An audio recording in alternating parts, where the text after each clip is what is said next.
Hola, buen día. Mi nombre es Víctor Eduardo Vilches Bautista y les voy a presentar el tema de incontinencia urinaria. Estos son los objetivos de la sesión. Bueno, para comenzar, la incontinencia urinaria se define como la salida involuntaria de orina. De acuerdo con los lineamientos de la International Continence Society, la incontinencia urinaria es un síntoma, un signo y un trastorno. Y aquí están las definiciones de cada tipo de incontinencia. Hay más, pero nos vamos a centrar en estas cuatro. La incontinencia urinaria de esfuerzo es la pérdida involuntaria de orina con la tos, estornudos o las maniobras de esfuerzo que aumentan la presión intraabdominal. La incontinencia urinaria de urgencia son las pérdidas involuntarias de orina con sensación de urgencia, referida a menudo como vejiga hiperactiva, mientras que la mixta es la combinación de la incontinencia de esfuerzo y la de urgencia, y la incontinencia urinaria continua pues son las pérdidas urinarias continuas. Hablando de epidemiología, tenemos que la incontinencia urinaria aumenta con la edad, pero sin embargo, la incontinencia no se debe considerar una consecuencia normal del envejecimiento. Sin embargo, diversos cambios fisiológicos en la porción inferior del aparato genitourinario vinculados con la edad predisponen a padecer incontinencia, como son la frecuencia, como son que las frecuencias de las contracciones involuntarias del detrusor aumentan con la edad, la capacidad vesical total y la capacidad para posponer la micción disminuyen, lo cual provoca una poliaquiuria, el flujo urinario decrece, el descenso de las concentraciones de estrógenos en la posmenopausia genera atrofia del sello de la mucosa ureteral. Hay una pérdida de elasticidad, irritación vesical, lo que predispone a una incontinencia urinaria de esfuerzo como de urgencia. Y también hay cambios en la filtración renal, más si tenemos patologías asociadas como son la diabetes y la hipertensión. Hablando de su afectación o prevalencia, tenemos que tiene del 25 al 55% en los países occidentales, afecta hasta el 50% de las mujeres y hasta el 25% de los hombres mayores de 65 años. La incontinencia urinaria de esfuerzo representa del 29 al 75% de los casos, mientras que la de urgencia representa hasta el 33%. En relación al sexo, tenemos una relación de 2 a 1, siendo más prevalente en las pacientes femeninas. Y la incontinencia urinaria de esfuerzo y la mixta son los tipos más comunes en pacientes femeninas. Cabe destacar que solamente una de cada cuatro mujeres busca asesoramiento médico para la incontinencia debido a la vergüenza, el acceso limitado a la atención médica o la detección deficiente por parte de los médicos. La incontinencia afecta de manera considerable la vida de las pacientes, ya que se limitan de hacer muchas actividades por el miedo de que se les salga la orina, afecta sus relaciones sexuales y su convivencia social y por lo tanto trae consecuencias psicológicas en muchos de los casos. Hablando de la etiología y los factores de riesgo, tenemos causas neurológicas, genitourinarias y transitorias. Hablando de las neurológicas, tenemos la esclerosis múltiple, la lesión espinal, hidrocefalia de presión normal, demencia y delirio. Las causas genitourinarias comprenden los traumatismos del suelo pélvico causados por cirugía. En las mujeres se puede deber a que tuvieron una cirugía, pues, por ejemplo, una histerectomía o tuvieron un trabajo de parto instrumentado o muy prolongado. Cabe destacar que no hay indicación para preferir una cesárea encima de un parto vaginal con el fin de evitar la complicación de la incontinencia urinaria. No hay que poner por encima la cesárea que el parto vaginal. También podemos tener la deficiencia intrínseca del esfínter, hipermovilidad ureteral, deterioro de la contractibilidad del detrusor, obstrucción de la salida de la vejiga, debilidad del suelo pélvico y fístula urogenital. Como causas transitorias tenemos los fármacos, aquí les puse un ejemplo de los diuréticos, pero más adelante vamos a verlos a más detalle. Infecciones del tracto urinario, uretritis atrófica posmenopáusica, causas psiquiátricas, depresión, diuresis excesiva y como causas que nos pueden tener o ocasionar una diuresis excesiva, tenemos la hiperglucemia, hipercalcemia, insuficiencia cardíaca congestiva, entre otras. Impactación fecal, movilidad reducida, esto más comúnmente en personas de tercera edad. Y como factores de riesgo tenemos infecciones recurrentes del tracto urinario, la obesidad, ya que las pacientes que sufren de obesidad tienen probabilidades aproximadamente 3 veces mayores de presentar incontinencia urinaria. Esto debido al incremento de la presión abdominal, que coincide con el aumento del índice de masa corporal, que genera una presión intravesical proporcionalmente mayor, la cafeína y el alcohol. Aquí les puse una mnemotecnia que me gustó mucho, que es para recordar las causas reversibles de la incontinencia urinaria, que es DIAPERS. La D de delirium o confusión, infección, atrofia, atrofia o puede ser también vaginitis, las causas farmacéuticas, como ya les dije, los diuréticos, causas psiquiátricas, aquí mencionan que especialmente la depresión, eh, diuresis excesiva, y aquí están las causas que ya les comentaba, restricción de la movilidad, impactación fecal. Continuando con la fisiopatología, tenemos que la vejiga tiene la capacidad de adaptarse a grandes incrementos del volumen urinario, con aumentos mínimos o nulos de la presión intravesical. La continencia requiere la coordinación compleja de múltiples elementos que incluyen contracción y relajaciones musculares. También un apoyo adecuado del tejido conjuntivo e inervación integrada y comunicación entre todas estas estructuras. La continencia se define como la capacidad para mantener el almacenamiento de orina y el vaciamiento voluntario conveniente y aceptable desde el punto de vista social. Hablando de un poquito de anatomía muy general, tenemos que la vejiga es un órgano hueco de músculo liso ubicado en el suelo pélvico y recibe la orina a través de los uréteres. La capacidad media de la vejiga es de 400 mililitros, varía un poquito dependiendo de la literatura donde lo lean, pero esto es la capacidad media. Y tenemos aquí una imagen de secciones histológicas ampliadas, donde en la figura B ilustra el epitelio de transición más interno de la lámina propia y la submucosa.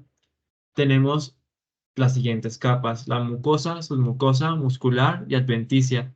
La mucosa es un epitelio de transición llamado urotelio. Este urotelio forma una serie de rugosidades o pliegues mucosos gruesos que se aplanan cuando la vejiga se llena.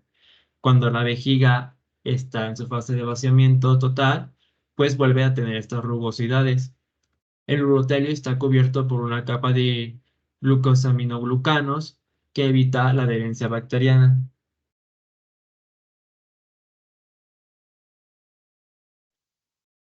Hablando un poquito de inervación, esta imagen me gustó mucho porque pues resume todo, ¿no? Tenemos los nervios pélvicos que se conectan con la médula espinal a través del plexo sacro del segmento S2 y S3. De aquí salen dos ramas: las ramas motoras que dan fibras parasimpáticas y las ramas sensitivas. Eh, las ramas motoras terminan en las células ganglionares localizadas en la pared de la vejiga, y las ramas sensitivas detectan el grado de distensión de la vejiga, mientras que tenemos una inervación de cadena simpática que va a través de los nervios hipogástricos que se conectan a través de L2 hacia la médula espinal, y su función es estimular los vasos sanguíneos. Las fibras somáticas esqueléticas llegan a través del nervio pudendo e inervan el músculo esquelético del esfínter. Los nervios postganglionares inervan el músculo detrusor, y tenemos otras fibras que pasan a través de los nervios hipogástricos que producen la sensación de dolor y de plenitud.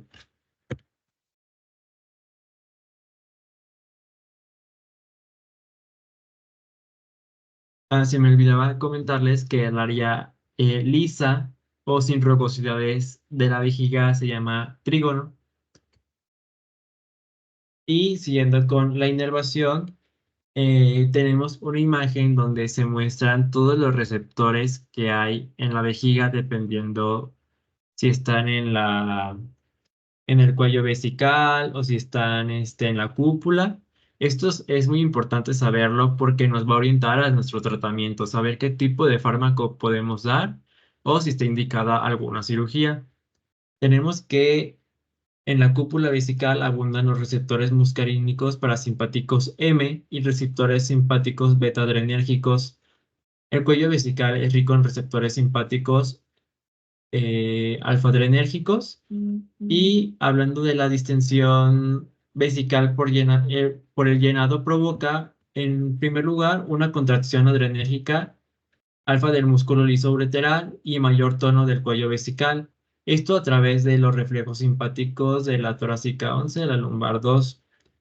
Hay una activación de las neuronas motoras ureterales en el núcleo de Onuf con contracción de los músculos del esfínter urogenital estriado. Esto a través del nervio pudendo. El núcleo de Onuf es muy importante y se encuentra en la materia gris del cuerno ventral de S2 a S4. Este núcleo contiene neuronas cuyas fibras inervan el esfínter urogenital estriado. Y en tercer lugar, tenemos una inhibición de transmisión parasimpática con menor presión del detrusor con estos receptores. Aquí también les puse una imagen de los esfínteres, el efecto, el nervio, el tipo de inervación y su receptor. Tenemos que la vejiga es el detrusor, su efecto es de contracción y vaciamiento. Esto dado por el plexo pélvico eferente de S2 a S4, este tipo de inervación parasimpática y su receptor es el M3 muscarínico. También tiene un efecto de relajación y de llenado, esto a través del nervio hipogástrico de la torácica 11 a la lumbar 2. Ese tipo de inervación simpático y su receptor es el beta 3 adrenérgico. El esfínter ureteral tiene una función de contracción y de llenado, es por los nervios hipogástricos y su receptor es el alfa 1 adrenérgico. El esfínter ureteral externo tiene contracción y retenciones voluntarias, esto dado a través del nervio pudendo que abarca del S2 al S4. Ese tipo somático y su receptor es el colinérgico nicotínico. Aquí tenemos que la vejiga tiene dos estados de función, la fase de almacenamiento de orina, que es el llenado, y la fase de vaciamiento. Esto es importante ya que el control está mediado por el sistema nervioso central y la médula espinal. Tenemos que el centro de micción pontino controla la contracción de la vejiga y del detrusor y la relajación del esfínter. Permite la micción, es decir, el vaciamiento. Cuando se retira la supresión de los centros cerebrales superiores, la materia gris periacuotal recibe señales de distensión de la vejiga del cordón sacro, envía información a centros cerebrales superiores y al centro de micción pontino, sirviendo así como una estación de retransmisión. En los centros cerebrales superiores juegan un papel muy crucial en la inhibición del centro de la micción continua. Si la micción se considera inapropiada, pues se detienen las señales y se reducen las necesidades de orinar y permite el almacenamiento de orina.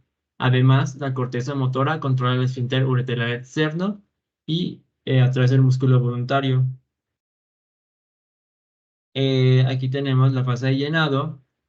En estas imágenes se señalan los músculos involucrados. Tenemos que la fase de llenado se caracteriza por una contracción simpática del esfínter ureteral interno, que está aquí señalado. Hay una distensión del detrusor sin contracciones reflejas bajo la estimulación simpática y hay un aumento de tono de los músculos ureterales intrínsecos. A medida que la vejiga se llena hasta su capacidad máxima, la contractibilidad del detrusor aumenta y envía señales aferentes al cerebro a través de la materia gris periacuodental, como ya lo mencionamos. Y tenemos que la fase del vaciamiento se caracteriza por una relajación del esfínter ureteral externo, que está dado por la inervación somática.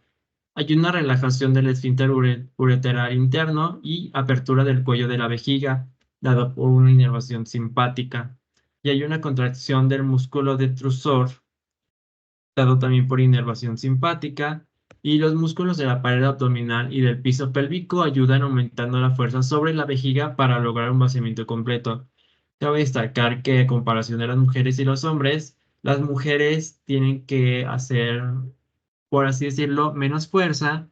Hay un menos aumento de fuerza abdominal y de los músculos a comparación de los hombres para lograr la micción o el vaciamiento. Tenemos la evaluación inicial. Primero hay que tener una historia clínica dirigida. Esto en la mayoría de los casos nos va a ayudar demasiado para distinguir el tipo de incontinencia. Esto a través del interrogatorio. Hay que incluir lo siguiente: la frecuencia miccional, la anicturia, número de episodios de incontinencia y el volumen asociado con los episodios, número de protectores que se emplean, incontinencia intestinal, síndrome de abultamiento y la dieta. Hay que interrogar si hay consumo de alcohol o de cafeína. También tenemos los antecedentes médicos y quirúrgicos, así como la historia obstétrica y ginecológica, cuadros neurológicos, cuadros pulmonares como el hábito tabáquico y fármacos. Y es recomendable llevar un diario miccional durante 1 a 3 días. Aquí les puse este cuestionario sobre la incontinencia que se basa en 3 preguntas y cada pregunta tiene pues incisos. La respuesta a la pregunta 3 con A o B indica una incontinencia con predominio de esfuerzo o predominio de urgencia, respectivamente, mientras que si hay una respuesta D, indica mixta y la C sugiere otra causa de incontinencia. Por ejemplo, le podemos preguntar a nuestro paciente: señora, ¿usted al toser siente que se le sale la orina o se le sale la orina? Esto nos habla de una incontinencia de esfuerzo.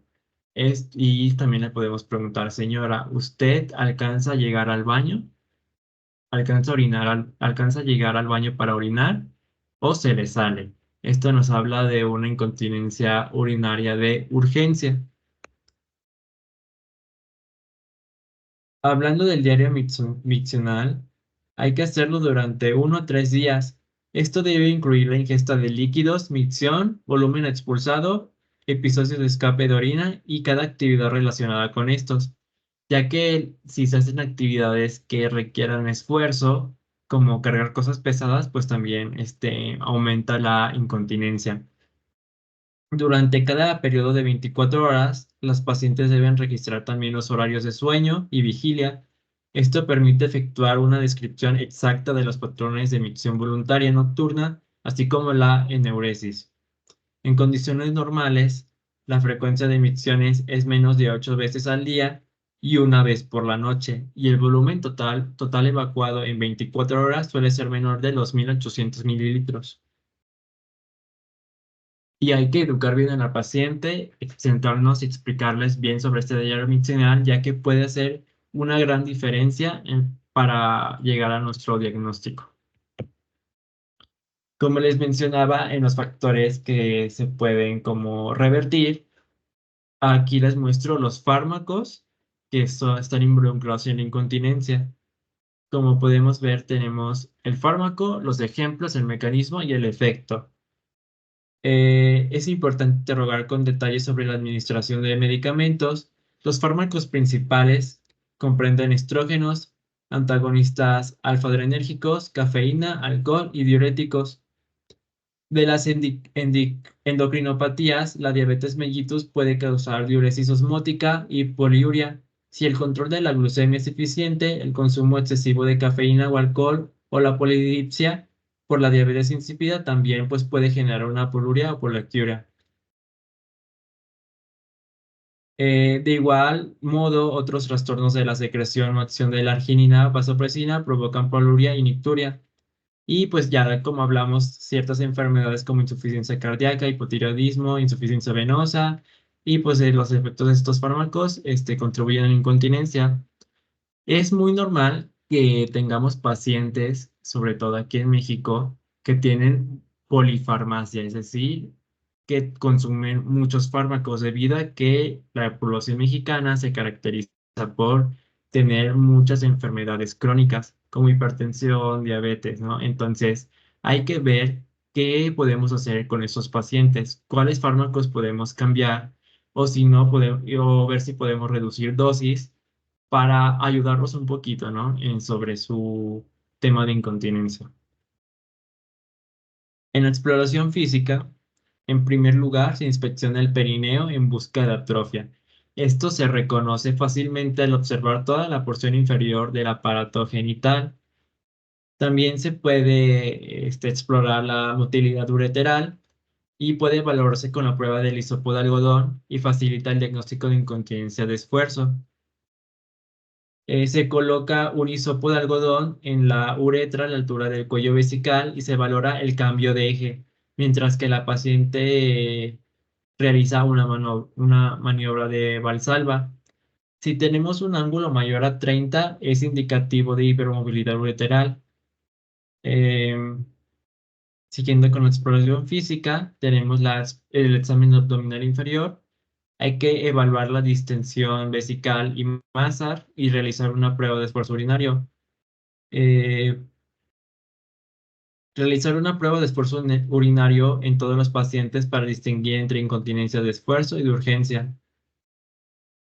Para poder realizar esta prueba, pues la paciente debe de sentir que su vejiga está llena o tener al menos de 200 a 300 mililitros en la vejiga para que esta prueba sea precisa. Hablando del tacto rectal, hay que evaluar si hay impactación fecal, masas o disminución del tono del esfínter anal. También en el examen pélvico hay que evaluar prolapso de órganos pélvicos, atrofia vaginal, masas y vaginitis.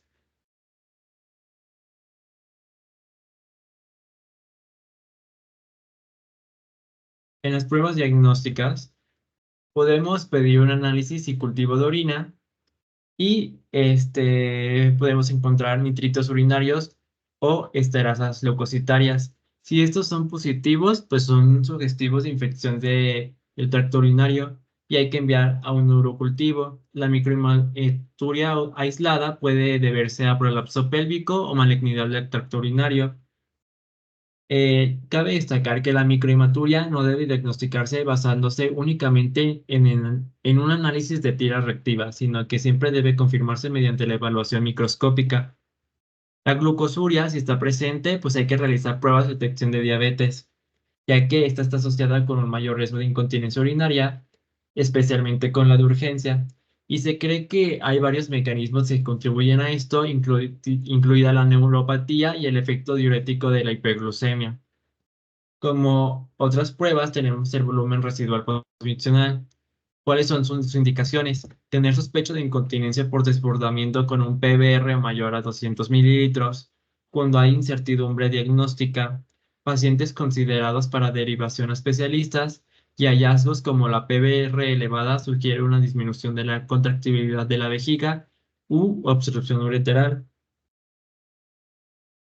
En incertidumbre diagnóstica, el vaciamiento incompleto de la vejiga no detectado puede provocar daños irreversibles en la vejiga y el sistema renal. Por lo tanto, se debe realizar la medición de la PBR si existe alguna incertidumbre sobre el diagnóstico, ya que es de bajo costo y es no invasivo. En los hallazgos, los límites para el volumen residual postmiccional del vaciado varían entre poblaciones. Normalmente se utiliza el PBR y como ya lo dije, es mayor a 200 mililitros como umbral para la incontinencia por rebosamiento. Hay que considerar repetir si se obtiene un único valor anormal o existe incertidumbre diagnóstica. Seguimos con las pruebas diagnósticas urodinámicas que evalúan la incontinencia de esfuerzo y la inestabilidad del detrusor. La primera sensación del deseo miccional, la distensibilidad y la capacidad de la vejiga. ¿En qué circunstancias se recomiendan? Cuando el diagnóstico es poco claro, cuando hay antes de una posible cirugía, cuando hay presencia de órganos pélvicos y es importante porque puede tener una incontinencia subyacente de novo o la presencia de un cuadro neurológico.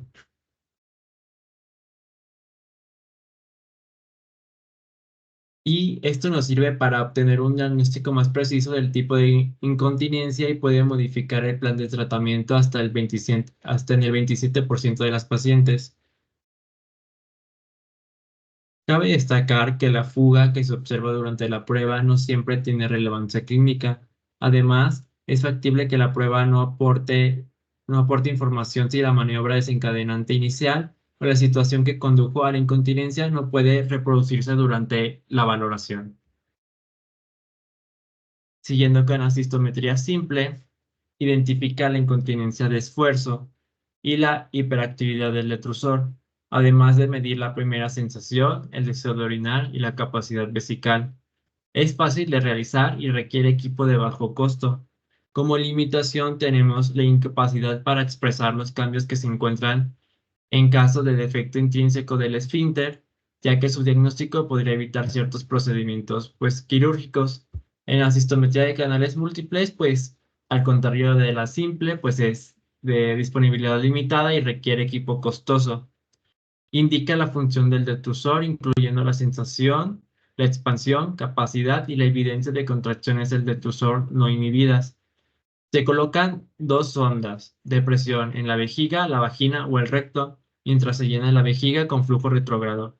La actividad del detrusor se determina mediante la fórmula de PVs, que es la presión vesical menos la presión abdominal. Estas presiones pues están indicadas por las ondas que se ponen vaginal o rectal y se registran los parámetros a lo largo de todo el estudio, incluyendo la presión del punto de fuga, el primer deseo y la capacidad máxima de la vejiga. Aquí tenemos una cistometría de canales múltiples. En la opción A es una paciente con función normal. Se observa que la tos y la maniobra de Valsalva no, pues no provocan un aumento alterado de la presión del detrusor. Y en la opción B tenemos que una paciente con hiperactividad del detrusor combinada con incontinencia urodinámica de esfuerzo. En primer lugar, pues la actividad espontánea del detrusor incrementa la presión vesical, en ausencia de tos o maniobra del Valsalva. Aquí tenemos que pues no hay estas maniobras, pero sí hay hiperactividad del detrusor. En la C tenemos la incontinencia urinaria urodinámica de esfuerzo. La tos produce una filtración de orina al margen de la actividad del músculo detrusor. Y en la opción D, pues tenemos una micción normal a la capacidad máxima y por una señal se genera una contracción del detrusor y empieza la micción. En la flujometría con presión se lleva a cabo después de la cistometrografía, proporciona información adicional sobre la presión del detrusor durante la micción, incluido el punto de flujo máximo. Esto particularmente es útil en las mujeres con vaciamiento vesical incompleto.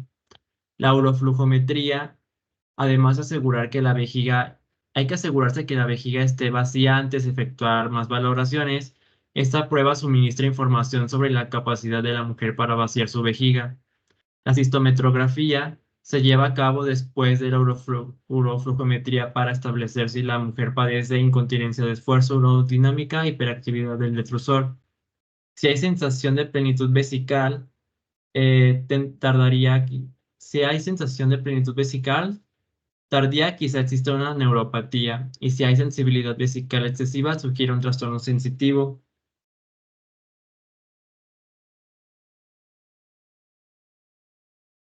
Eh, en las pruebas diagnósticas del tracto urinario, cabe resaltar que solo se realizan estos estudios si la evaluación inicial indica una posible patología renal o un deterioro renal por retención urinaria o reflujo vesicoureteral.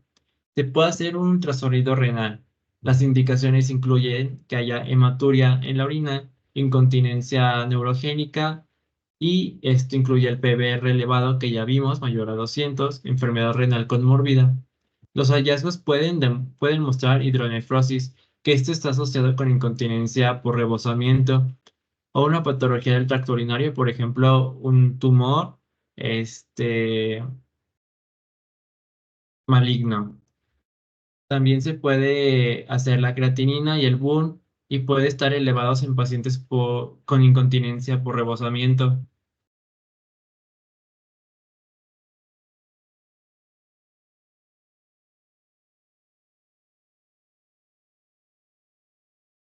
Pasando al tratamiento, pues el enfoque es primero evaluar el impacto de los síntomas de la incontinencia en las actividades diarias de la paciente y discutir sus objetivos del tratamiento.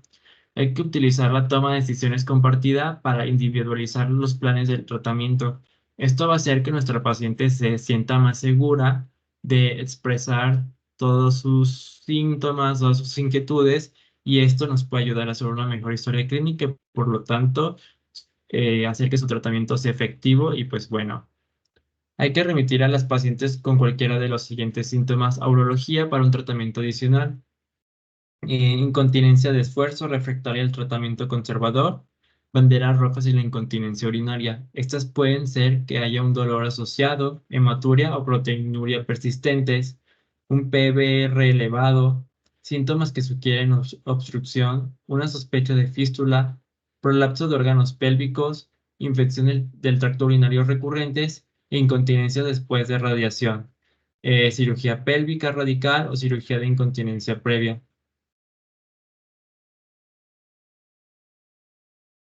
En el tratamiento conservador tenemos primero el manejo de comorbilidades. Es importante hacer tratamiento de las afecciones como la tos crónica o la diabetes mellitus para reducir la gravedad de los síntomas. Hay que revisar la medicación. Como ya les comenté, si es posible, hay que reducir dosis o suspender medicamentos que sean contribuyentes a la incontinencia.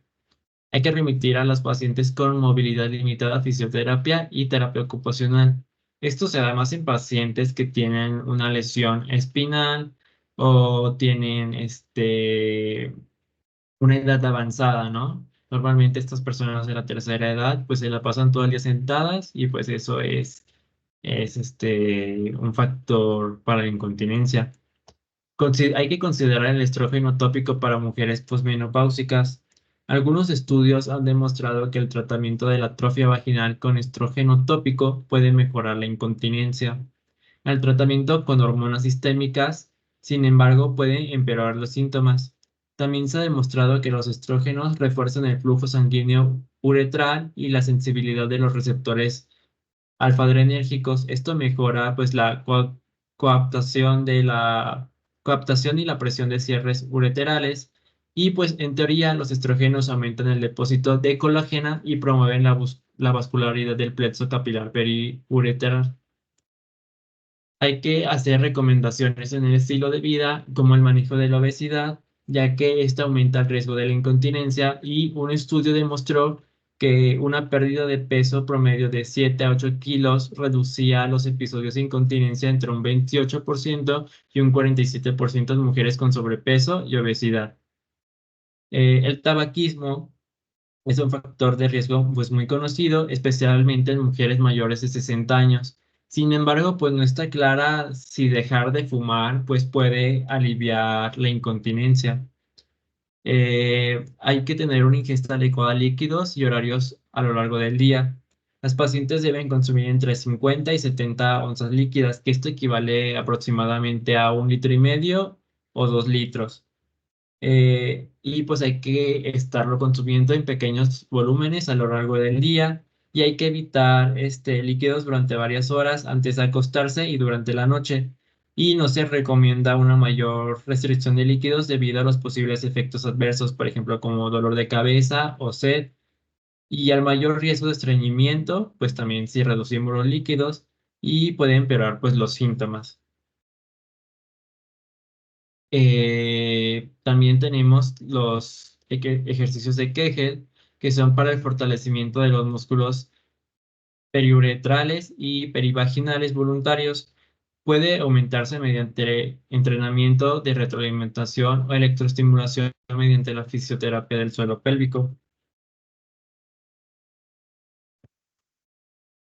En el entrenamiento de la vejiga se utilizan regímenes miccionales programados y educación de la paciente para aumentar los intervalos sin fugas. Hay que tener una micción programada. Los intervalos entre micciones aumentan secuencialmente hasta alcanzar los objetivos de al menos 3 a 4 horas. Pues hay que decirle a la paciente que vaya más veces al baño a hacer pipí, aunque no tenga ganas. Hay que tener también o recomendar técnicas de relajación y distracción. Estas son utilizadas para suprimir las ganas de orinar. Las indicaciones son incontinencia de urgencia, pero también son eficaces para la de esfuerzo y la mixta. Y vamos a hablar sobre el tratamiento de la incontinencia urinaria de esfuerzo. Pues se ha demostrado que no hay terapias farmacológicas aprobadas por la FDA para la incontinencia de esfuerzo y el tratamiento es principalmente conservador con cirugía. Y pues aquí está el tratamiento conservador, que como ya lo dijimos son los ejercicios de Kegel, y se debe realizarse de 3 veces al día, de 3 a 4 veces a la semana, y cada vez se deben realizar 3 series de 8 a 12 contracciones. Cada contracción dura de 8 a 10 segundos. Es importante que nosotros en el consultorio le expliquemos bien a la paciente cómo hacerlos y darle confianza pues para que siga las indicaciones, ¿no? Y mencionarle todos los beneficios que esto puede tener. Cambios en el estilo de vida como los que ya comentamos y también se puede poner un pesario vaginal, pues hay varios tipos de pesarios, ¿no? El que se recomienda para la incontinencia es este, que es un pesario de anillo que tiene como una partecita, un borde más grueso. Este es el recomendado para la incontinencia. Eh, y como posible terapia farmacológica mencionan la duloxetina, esto para mejorar la contracción del esfínter. Cabe destacar que este medicamento no está aprobado para su uso en los Estados Unidos y pues no hay en México. Pero su uso, pues como ya lo mencioné, no está indicado en la etiqueta común para esta patología. El mecanismo de acción, pues no se comprende completamente, pero se supone que se produce una mayor contracción del esfínter como resultado de la inhibición de la recaptación de serotonina y la noradrenalina a nivel espinal. O se pueden utilizar fármacos anticolinérgicos, pero pues tienden a ser eficaces solo en casos leves de incontinencia de esfuerzo. Como tratamiento quirúrgico, este, está indicado si el tratamiento conservador no proporciona una mejoría suficiente de los síntomas y el procedimiento de elección o el gold estándar es el cabestillo mediureteral para elevar la uretra. Aquí les puse pues todos los procedimientos quirúrgicos y hablando de cada uno tenemos que el primero es la colposuspensión retropúbica. Anteriormente se consideraba el gol estándar para la atención de la incontinencia urinaria de esfuerzo. Conlleva la suspensión de la fascia fibromuscular pubocervical en el periostro de la sínfisis del pubis o el ligamento de Cooper. Y el cabestrillo mediuretral, que es el gol estándar, es el tratamiento quirúrgico de elección para la incontinencia urinaria de esfuerzo. Y las tasas de curación son del 62 al 98%. Como ven, pues sí son altas y los riesgos son la tasa de exposición a malla del 1 al 7% y solamente se deben utilizar mallas aprobadas para este procedimiento. No se pueden utilizar mallas que sean para pared abdominal, por ejemplo, las utilizadas para hernias o otro tipo de procedimientos. El cabestrillo retropúbico ha reemplazado en gran parte la colposuspensión y parece ser igual de eficaz. En este se coloca una malla de polipropileno debajo de la zona media de la uretra con una tensión mínima a través del espacio retropúbico. Los riesgos, pues, es una lesión vesical al hacer el procedimiento y con la malla uretral, intestinal o vascular, lo que obliga a realizar una cistoscopía después de la colocación de esta malla.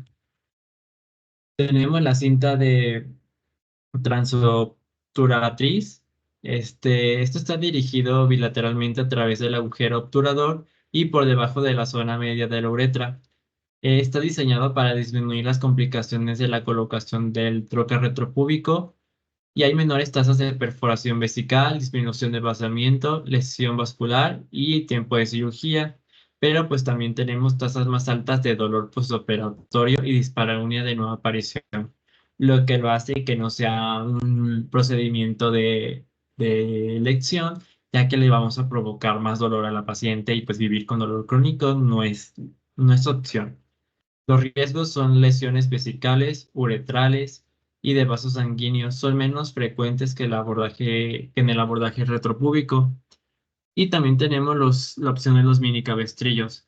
Las ventajas pues, son pues, que requiere una incisión transvaginal y la colocación en H a través del músculo obturador interno o en U en el diafragma urogenital. Los riesgos son pues mayor riesgo de reintervención. El cabestrillo facial del cuello vesical se emplea la fascia del músculo recto u otro sitio para colocar el cabestrillo del retropúbico, esto alrededor del cuello vesical, y pues se reserva para casos complicados. Pasamos al tratamiento de la incontinencia urinaria de urgencia y como tratamiento médico, mm, tenemos que la primera línea son los anticolinérgicos, incluidos la oxibutina, torterodina, solifenacina y el trospioidarifenicina. Como efecto es el bloqueo competitivo de la acetilcolina de los receptores muscarínicos de acetilcolina. Se altera el efecto parasimpático y hay una disminución de la hiperactividad del músculo detrusor y hay una reducción de la micción. Aquí les puse esta imagen, o sea, la verdad me gustó mucho porque tiene todos los receptores que están en cada parte de la vejiga y nos habla de los medicamentos que hay y si son de retroalimentación positiva o negativa. Y si tenemos esta imagen a la mano, pues es muy recordarlos, ¿no? Es fácil recordarlos. Y ya les había comentado que es importante conocer los receptores para el tratamiento. Como efectos adversos tenemos la sequedad de la boca, taquicardia y glaucoma. También podemos dar una administración alternativa o combinada de bloqueadores alfa, por ejemplo, la tumsulosina. O también podemos dar agentes espasmolíticos adicionales, por ejemplo, la bromhidrato de escolpolamina, como la iosina, el flavoxato. Este, Estos están indicados como complemento del tratamiento primario, pero pues rara vez se dan como tratamiento único. Estos ayudan a aliviar y reducir los espasmos de la vejiga. Y también están indicados los antidepresivos tricíclicos anticolinérgicos, por ejemplo, la imipramina. Esta es una amina terciaria y son más efectivas para bloquear la recaptación de serotonina y tienen más efectos anticolinérgicos. Cabe destacar que estos tipos de antidepresivos, son las aminas secundarias, tienen más efectos adversos que las aminas secundarias. Los antagonistas beta 3, por ejemplo, el mirabegrón, en combinación con agentes muscarínicos para pacientes que no pueden tolerar una dosis más altas de medicamentos antimuscarínicos como una terapia única y también en aquellos pacientes que tienen contraindicaciones para los medicamentos antimuscarínicos, por ejemplo, serían pacientes con glaucoma de ángulo cerrado. Y el tratamiento de segunda línea se puede hacer o administrar una inyección endoscópica de toxina botulínica en diferentes puntos de la pared de la vejiga. Esto suprime las contracciones involuntarias de la vejiga al bloquear las señales nerviosas y puede ser efectivo hasta por 9 meses. También tenemos la estimulación del nervio sacro que ayuda a controlar las contracciones anormales y la cistoplastía de aumento. Esto es un procedimiento quirúrgico con el objetivo de agrandar la vejiga. Se utiliza un segmento de ilion ciego o colon sigmoides y pues se utiliza para tratar la fibrosis de la vejiga, la incontinencia urinaria y la hiperactividad del detrusor. Aquí en este recuadro rojo les puse que el uso de los antagonistas muscarínicos puede provocar urgencia urinaria, mientras que el uso de simpaticométicos o antagonistas muscarínicos puede provocar retención urinaria, especialmente si hay una obstrucción de salida no tratada. Esto es muy importante saberlo, al igual que todas las complicaciones y contraindicaciones para hacerle un buen tratamiento a la paciente. Y también les puse esta tabla donde vienen el grupo de drogas, las indicaciones y los mecanismos de acción. Y aquí está la bibliografía y sería todo. Muchas gracias.